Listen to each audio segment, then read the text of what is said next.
Serenbe is a place where people live, work, learn, and play in celebration of life's beauty. And we're here to share the stories that connect residents and guests to each other and to nature. This is Serenbe Stories.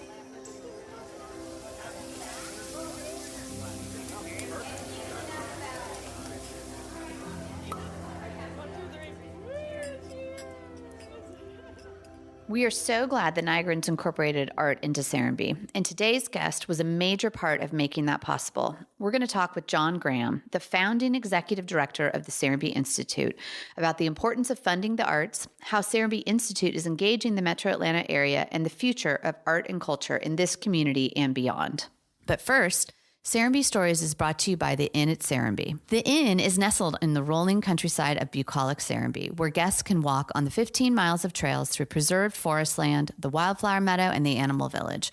You can relax by the pool, hot tub, or in rocking chairs on the wraparound porch, play on the croquet lawn, swings, and in-ground trampolines. Connect with nature and each other, all while staying in luxurious rooms on the Inn grounds or within the community of Serenbe. Book your stay today at serenbeinn.com. Well, I want to welcome everybody back to Serenbe Stories. Today we are here with Steve Nygren and John Graham, but wanted to say hello and welcome both of you. Welcome, John. Thank you, Steve. Thank you. In John's 30-year career, he worked in higher education at Southern Methodist University, directed development efforts for several arts organizations, including the Florida Philharmonic, Oregon Symphony, and Seattle Symphony. He also consulted with Seaside, Florida on their arts feasibility study and came to us as a consultant years ago and never left. That's right.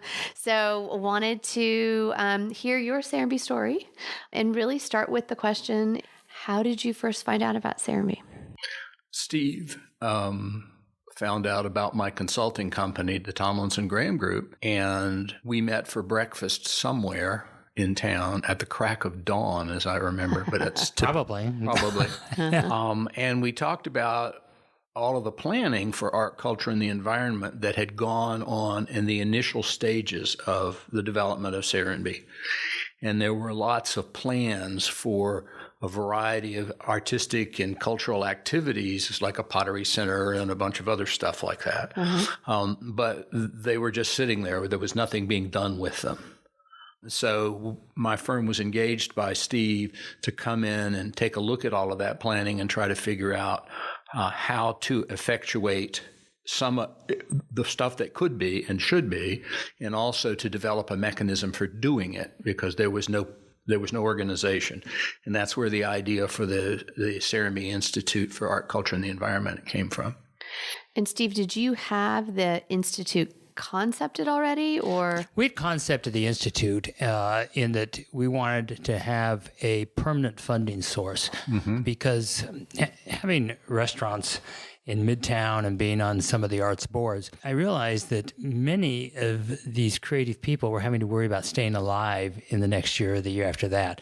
And so we wanted to bring some sort of foundation. Okay. And so when we set up our CCRs, what do those stand for? I was just thinking about that, but our regulatory, we instituted a 1% transfer fee to support the arts and environmental planning. And it's a 3% on the non-developed land. And so we had that idea, and we had been talking about the various things, as John said, but how do we bring that forward? So we had a funding source and we had ideas, but we were struggling, and that's what led me to John and his partner to start, how does this all happen? Yeah. And I think that led to then a 6-month contract. Right. And then I moved in. That's right. Working over the store, as it were. You drank the Kool-Aid, as they say. Boy, did I ever. I mean, this community would not be nearly what it is today if Steve hadn't had the vision to put that property transfer fee in place. Because if it weren't there, any kinds of artistic and cultural activities would be out there having to raise money before they could do anything, or if an opportunity came along, there would be no money to be able to take a chance And we've taken some big chances, and 2 or 3 of them have paid off really well. Right. Yeah. Right. So when you came in, had you done, I know that you tell me a little bit about your background before you were at Serenbe. How did you get into the arts in the beginning? And I fell into a job at the Seattle Symphony in 1971, where I became what we would now call the development director, but the title then was director of finance or something like that. And so I was in the symphony business in Seattle for 8 years, and then I went to Portland to manage the orchestra there for 8 years. So I spent the first 16 years of my career in those 2 orchestras. Okay.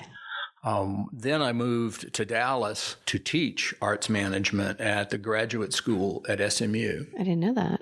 And I also spent a time there as the university's development director. The university president took me to lunch and said, "I'd like for you to come up to the front office and I'll make you a star," right? So I said, okay. I'm reminded of what Albert Speer said about Adolf Hitler. It's really difficult to recognize the devil when he has his hands on your shoulder. But I did that for 2 years and finally got out of it and went to manage the orchestra down in Miami, Fort Lauderdale, Palm Beach. At the end of 27 years of that business, I looked in the mirror one day and said, I don't want to do this anymore. It's a young person's sport, managing orchestras. It really is, because of the time and the effort and, So I set up a consulting company. When in doubt, consult, right? And so my business partner and I, Tom Tomlinson, began consulting down in South Florida. And he then moved up to Atlanta to take over the executive directorship of the project to build a new concert hall for the Atlanta Symphony. Oh, okay. So he was up there and I'm down now in Florida, and we're working here with Steve, and the commute was getting really bad. So I was going to move to Atlanta, and we were having a meeting in the Blue-Eyed Daisy of a group of people who would eventually become the initial board of this institute. And I saw on the bulletin board there, for rent townhouse Serenbe, and I thought to myself, why should I live in Atlanta when I can live here? So I went to Steve and I said, that townhouse? Where is it? And he pointed straight out the window and said, it's right there. It's, of course, the one right across the street from the Daisy, right next door to his home. And so I moved there for a year, and we set up the institute. Then I built a townhouse up on Selborne Way and sold it in 2017. And now I'm a very happy renter. I love it. Yes, I love it. How did you, when you came to us, had you done anything of setting up an arts organization? Yes. You'd obviously managed them, but like for a community, that seems like a very odd. We did a number of consulting projects that the objective of which was to create some kind of a not-for-profit organization that would foster art and culture. And we didn't, until we got here, we hadn't had any that involved the environment. Okay. So we were able to work basically in small communities to bring together people to actually set up an organization like that. So, yeah. And so the Institute, so your group actually set the Institute up from... We started from scratch with, we came in and talked to everybody we could talk to, including people who didn't live in Serenbe. We had people who were out and around. And it became obvious that the only thing, everybody had great ideas. The only problem was there was nothing with which to make them real. And so that's how then we ended up creating this institute, and it's the 501c3, and the rest is history, as they say. And so what I think about is we had these various disciplines and people coming in. I've talked about agriculture and the sacred geometry, and so we had these folks, and so we had a lot of ideas. And it's sort of like if you have a puzzle, but there's no frame. Exactly. Is what it was. There were a lot of pieces, but we couldn't quite bring it into focus. Right. And so John is the one who really came in and was able to do that. And it's so many things with Serenbe. We've just been so fortunate because it was the idea of a symphony hall that brought Thomas and Graham to Atlanta, that chances are we would not have found you down in South Florida. You definitely would not have. And then Shelton Stanfield, who was retiring from head of the Woodruff Art Center and had a huge history, they decided to move here. And so here I have these two great pillars with, years of experience in the arts are right here involved. And the two of them were really able to just take that and bring all of our dreams to reality. And to say that it was fun would be an understatement. Yeah. It was great. And so you became the first executive director of the Institute. We set up shop, as it were, at the beginning of 2006. Okay. And I became the executive director and held that role until the end of 2017. But during that period of time, we saw extraordinary growth in the property transfer fee revenues, obviously, but also in terms of the programming of the Institute as it moved forward. The great thing about the Institute is, because it has this property transfer fee, is that it can be very opportunistic and take advantage of things that fit the mission without taking undue risk, and to be able to also facilitate and support and incubate, if you will, arts organizations or artists. Yeah. And word had gotten out that we had this transfer fee, and so some of the arts community are looking for, a pot of gold. And so we had a lot of people trying to hand us their dreams, I think would be a way to say it, in various disciplines. And, at that time, we thought we could maybe afford a pottery studio, and we'd had feasibility studies and determined that was a real need in Metro Atlanta, and we could fill that gap. And there were various, and in fact, I can think of 3 people that suggested we have a theater. And would always send them to the John and Shelton team to see what this made sense of, And so there's some folks that sound like they really knew what they were doing. And then we had this young guy just finishing college. He was still in college. He was still in college. He was still at the University of South Carolina. And John could tell you that story, but it was, I could always count on them to say, here, don't judge the book by the cover. There's depth here. And you want to tell the Brian story. Yeah. A young man by the name of Brian Cloudis, who was finishing his MFA in directing acting at the University of South Carolina, sent a note to info@Serenbe, I think it was, and said, my family and I come to Serenbe quite often and we love it, and I'd like to talk to somebody about maybe starting a theater company there. Well, that ended up in my inbox. So we met for coffee at the Blue-Eyed Daisy, and I was immediately impressed by the fact that he was bright-eyed and bushy-tailed and ready to go and all of that. And we talked about what he thought he might like to do. And I said, okay, give me a business plan and some outline of what you propose. And then I will take it to the board of the Institute and see if they'll support it. Well, theater was clearly in the mission of the Playhouse or of the Institute. So I took it to them after Brian's, apocryphally probably, Brian went home and Googled business plan. And the board was impressed. So we took him under our wing so that he did not have to get his own 501c3 or any of that stuff, provide all the administrative support. And so the first season in 2010, the budget was $41,000. We gave the theater $14,000, we, the Institute. So Brian had to go out and get the rest. And he also had to go out and create a sort of a quasi-board of volunteers to support his activities. The first season, it took place in the courtyard behind the Blue-Eyed Daisy because that's where we were.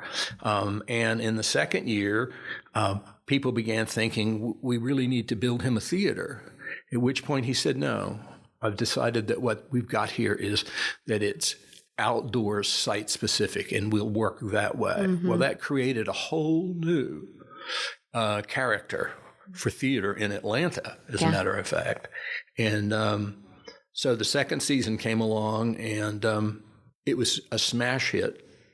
And then he began doing his main work out in the woods, And then at the other end of the spectrum, when the contemporary group decided to leave the Atlanta Ballet, Yeah. because of the Institute, we were able to catch this professional group and keep that group in Atlanta. So I think those are two. We have many units now in the Serenbe Institute, but that shows you one that was really grown within, and another professional that found the Institute as the place they could move. He's referring to Terminus, the modern ballet theater. And in 2 years ago, there was a change of artistic leadership at the ballet, Atlanta Ballet. And in ballet, artistic directors have very, very specific criteria for what it is they want. Of course. So in the process, he decided not to renew the contracts for 5 principal dancers. And so they got together and started talking about creating their own dance company.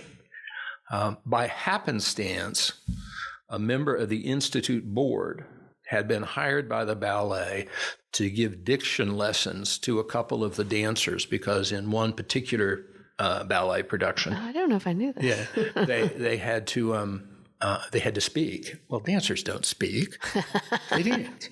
So in any event, she was up there and she was coaching one of those dancers who told her about what they were trying to do.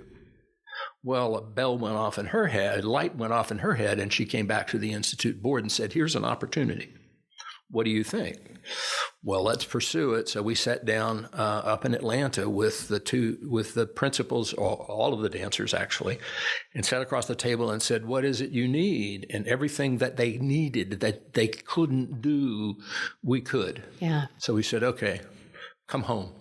So now they're a major force in dance in Atlanta, and they do a lot of their own choreography. They bring in guest choreographers, and they have a good partnership with Kennesaw State, the dance program up there.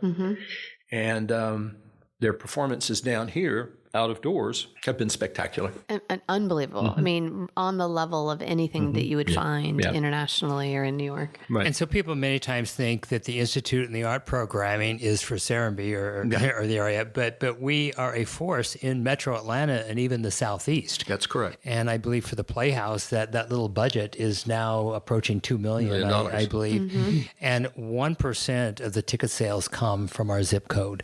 And there is a good number that come from outside the state of Georgia. Yeah, it's amazing how many people come down here from even the northern suburbs of Atlanta to come and enjoy the Playhouse. And when the Playhouse is operating, it would be hard to get a reservation at one of our restaurants here because they're packed. Very true, very true. But of course, at 7:30, they all go away. The residents know you come at 7:30. Right. Your residents come at 7:30. Yeah. And and there's the artist in residence program and these various things. And so in addition to giving money and the stability, it's the attitude that arts and artists are important, and it's that respect that a lot of communities do not really give the art community. Right. I mean, the way in which this community has adopted, if you will, the Playhouse and Terminus and the Artist in Residence program is one of the things that makes it work.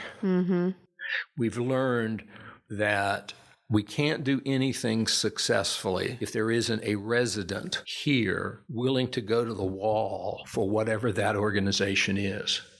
So you get at the Playhouse, Sandra Storer and Garney Nygren. You get at Ayers, Janice Barton. And so it's clear that for us to succeed in serving not only Serenbe, but to also serve communities outside of Serenbe, we have to have that local intense leadership. Right. And we found that out. We've had some failures, such as this photography studio. Yes, we tried a photography studio the same time that the Playhouse was up and running, and we're approached by some extraordinarily competent professional photographers, and it seemed like a good thing. So Steve was kind enough to let us make this piece of the office down the hall here a real photography studio with dark rooms and enlargers, and was all the traditional media. And the plan was that these photographers from Atlanta, they would come and they would utilize the facilities and help pay for it, and that we would offer classes and people would, we'd generate revenue. So a business plan was put together that turned out to be completely fallacious. I did it. I know nothing about photography. So remember this going forward. And after about 2 years, it became obvious that those two premises upon which we had built the place weren't working out. Right. So we finally just, cut our losses. Right. And that was a case where people outside of Serenbe tried handing us their dream. That is exactly right. Mm-hmm. And we did not have the passion that grew from within the community. That is correct. There was never anybody here. Right. Even though there are many quality photographers here, but there was never anybody here who would take that on and make it theirs. Right. Some people tried, but since they were dealing with a flawed business plan, it was doomed anyway. Mm-hmm. And that's why the pottery really has not stood up, because there was not that passionate person. Right. There have been some incredible artists and potters, but there was no one willing to own the center. Yeah. Right. Yeah. Talk a little bit more about the artists in residence as well as the fellows program, because I think both of those are really wonderful. I mean, Artist in Residence was the first initiative of the Institute. It began in 2007. And it was fostered initially by Tom Swanston and Gail Foster, artists who lived here and had a gallery here. And so we began inviting artists in for a residency of, in one case, of a year. And it became more and more popular. And what was happening is we were having to place those artists in people's homes or in their garage apartment or wherever, And it had a volunteer board, was not completely Serenbe people. There were some from Atlanta. And it became obvious that we needed to organize and professionalize if we were going to go forward. So we hired our first executive director for the Artist in Residence program and another staff member, and it began to go forward. And the process is you can't just come and apply. right.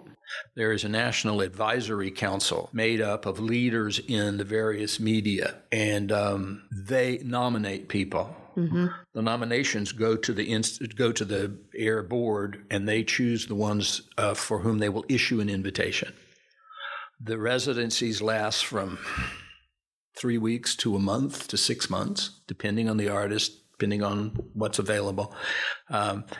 It's a no strings attached. In other words, you don't have to go leave something. You don't have to leave a statue or a painting or whatever. But in choosing the artist, there is the hope that they are the kind that will engage the community. And we found that that is extraordinarily important, both in terms of them doing workshops or open studios, or sitting out in front of the Blue-Eyed Daisy and talking to people. That's the impact that the Artist in Residence program has on the community. For the artist, if they want to go sit under a tree and look at their toes for 2 weeks, we don't care. It's uninterrupted time to recharge their creative energies, is what it is. Right. So we've had everything from musicians to spoken word poets who have been very successful here, a choreographer, a number of playwrights, so it's across the medium. Well, we have a new executive director, Darren Wong, right? Yes. Who came from, I think most recently had started the Decatur Book Festival. Correct, yeah. So that's going to be a really great, energizing future. Fellows is kind of fun. And tell me a little bit about Fellows and Phyllis. Well, the Fellows program is one of those that it's not one of the standalone units like AIR and Playhouse and Terminus. It's a program inside the Institute itself, and it brings in people of stature, people who have something significant to say on important issues. And we have a small committee that was initially chaired by Phyllis Blywise, a resident here, who would go out and figure out who those were and invite them. And some of them have been amazing. Absolutely amazing. We had a conversation with Puck earlier. Oh, did you? Yes. Yeah. One of the fellows we brought in is a retired Marine Corps Colonel fighter pilot named Puck Mickleby. They didn't call him Puck; they called him Colonel, of course. But And he was in the office of the chairman of the Joint Chiefs of Staff. And his focus was on identifying how self-sufficient communities can be a national security issue. That if we have a nation filled with, self-sustaining communities, we can put up with a lot, right, unless we're all just together. And so he was here for a while, and then he eventually came on your biophilic board. That's correct. Yeah. And continues to serve. That's great. He's a great guy. Yeah. That kind of person was the kind that we turned up while doing the fellows thing. Tell me about, I know that there was an educator that came, professor, and sort of what were the outcome of that? Early on, one of the biggest issues for the community was that there was no place to send their kids to school.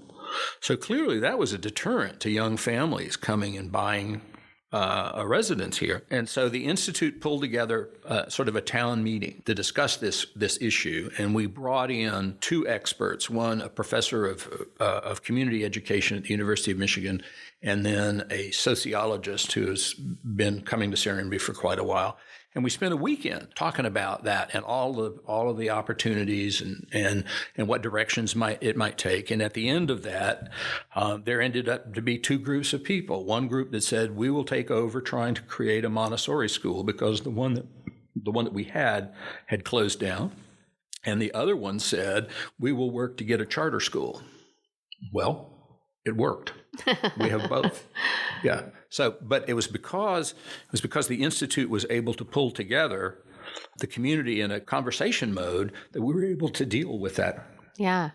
No, and I think that's really interesting that more and more communities should think about having some type of arts and culture programming. I mean, the Institute to me is just such a mind-blowing concept that you wish that every large development or, I guess even a condo complex could have it, right? All you why have not? to have, it will happen. It's very simple. All you have to have is Steve Nygren as the developer. Well, it's an attitude, and what we see is developments that are just developing real estate. Mm-hmm. And the difference is, from the beginning, Serenbe was about developing community. Right. And that's your real difference. Right. And I don't refer to Steve as a developer. I call him a town founder, and that's completely different. Okay, tell me about that. Well, to me, a developer is somebody who goes out and builds houses and sells them and goes away, right? And they may be beautiful houses and beautiful communities and all the rest of it with amenities, the golf course and all that. But a town founder comes in and uses the development of real estate as the framework around which to build a true small town, a community. Mm-hmm. I was asked one time, what's it like living down there in that retirement community? And I said, well, it's fine by me, but you might want to ask the baby that was born 6 weeks ago, kind of thing. So if you look at Serenbe as a whole, it is much more than a development. Mm-hmm. It's a small town. Yeah. And it's getting bigger. And you are retired. Mm-hmm. Yep. But your circle of friends is my circle that range. Well, my circle of friends is extraordinary. I've made more good friends here than any place I've ever lived in my life, including where I grew up. And the majority of them are young enough to be my grandchildren. Right. Mm-hmm. If I was in a place where it was just people like me, I'd kill myself or die of boredom first, whichever came first. So that's one of the great things about this place is that you can enjoy that breadth of ages, of education, of professions, all of that here that you couldn't in most other places. Right, where you're sort of siloed or isolated in this one demographic. Right, yeah. Mm-hmm. Wherever I see active adult community, my skin crawls. Yeah, it's really kind of a terrible word. I know. What things do you wish, or I guess that was the question. What things do you wish you would see the Institute have in the future? Well, we've got to build facilities. Okay. Every time somebody says they've got a great idea, our first question is where. Right. And we've done a lot of planning for facilities that would support the Playhouse and Terminus Ballet and provide housing for Playhouse apprentices and, that whole range of things, and a big community building for performances and teaching. That's about a $6 million project. Right. So we have been pulling back now and recognizing that this is that proverbial elephant we have to eat one bite at a time. Right.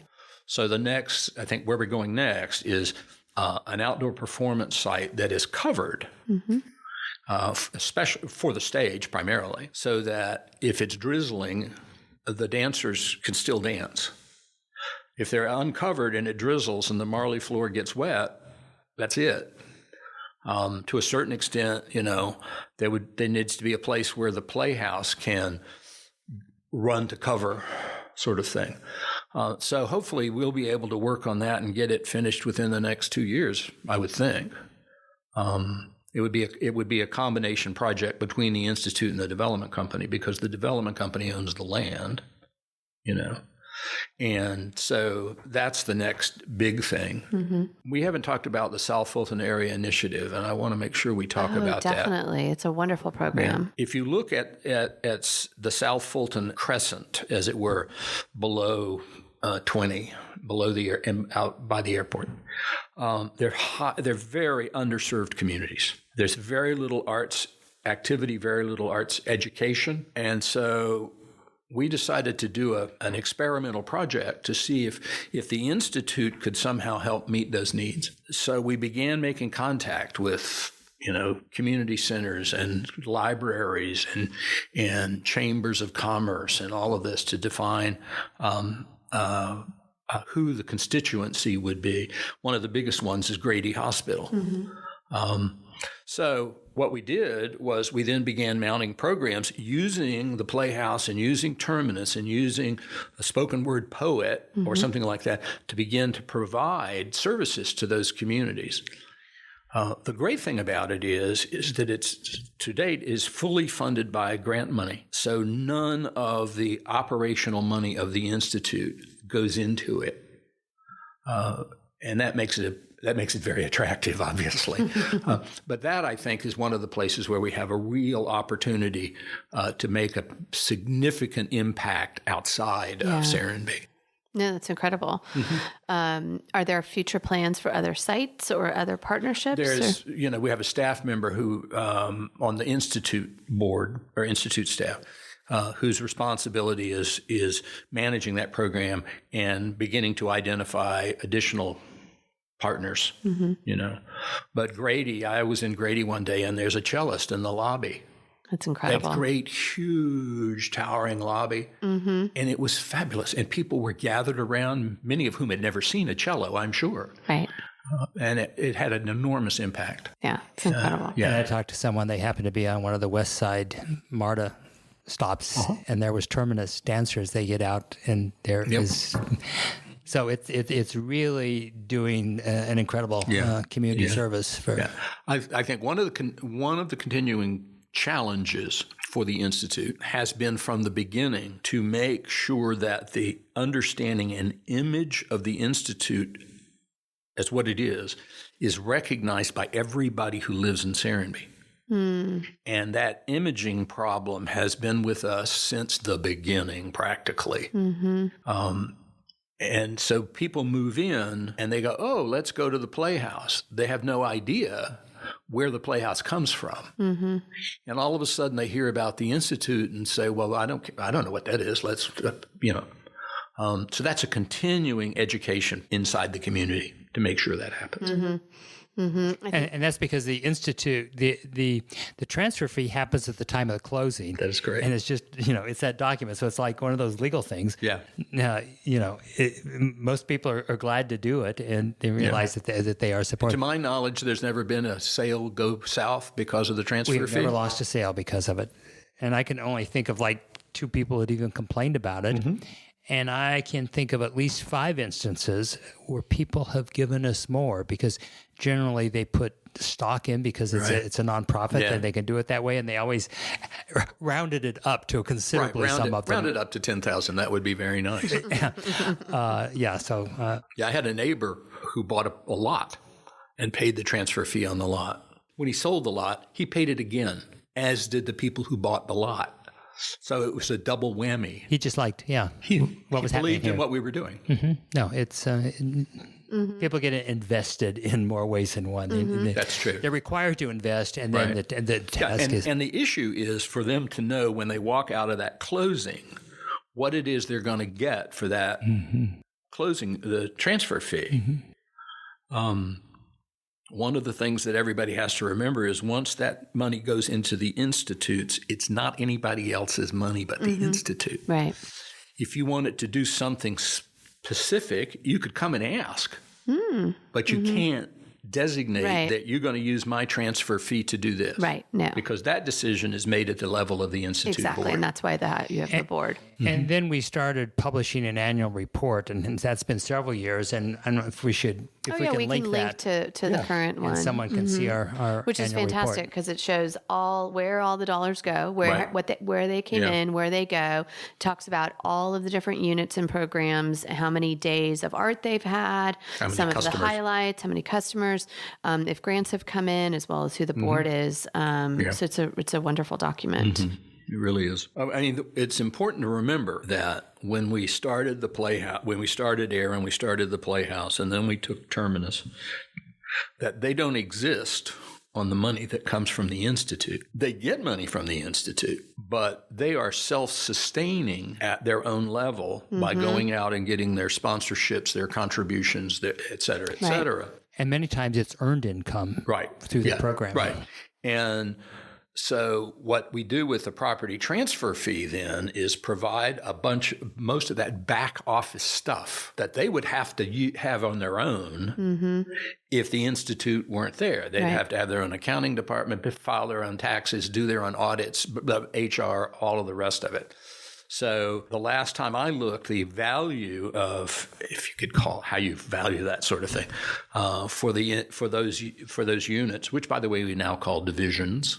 Okay, didn't know that. Well, good news. That it was somewhere in the neighborhood of $350,000 a year that they would have to pay if we weren't doing it. It's incredible. Yeah. It eliminates duplication. For sure. And since the Institute is one organization, from a legal and tax point of view, it's audited as one thing. You can see the Playhouse and you can see Terminus and Fellows and all of those, but it all comes out in the bottom as one organization. Right. And each of those divisions each have their own board. That's correct. And they're not legal boards in the sense of having the ultimate fiduciary responsibility. They're, in effect, if you will, subcommittees of the big board, of the Institute board.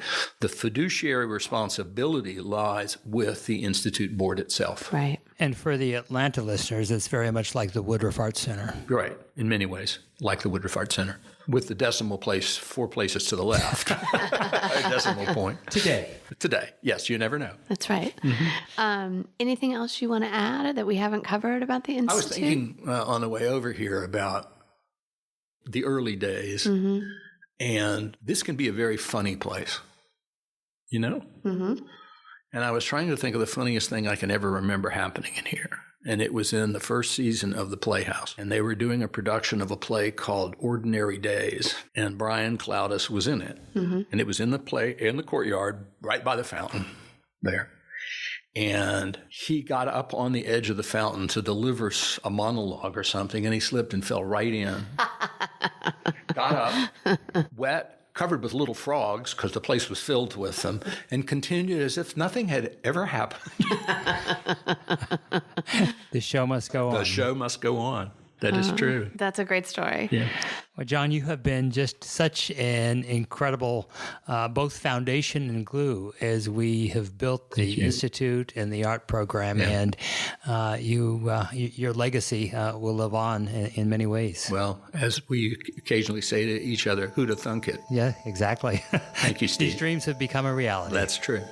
Well, thank you so much for your time. My pleasure. Thank you for listening to Serenbe Stories. New episodes are available on Mondays. Please rate and review the podcast and make sure to email your questions for Steve Nygren to stories@serenbe.com. You may even get to hear them on the podcast. More details about episodes and guests are available on our website, serenbestories.com.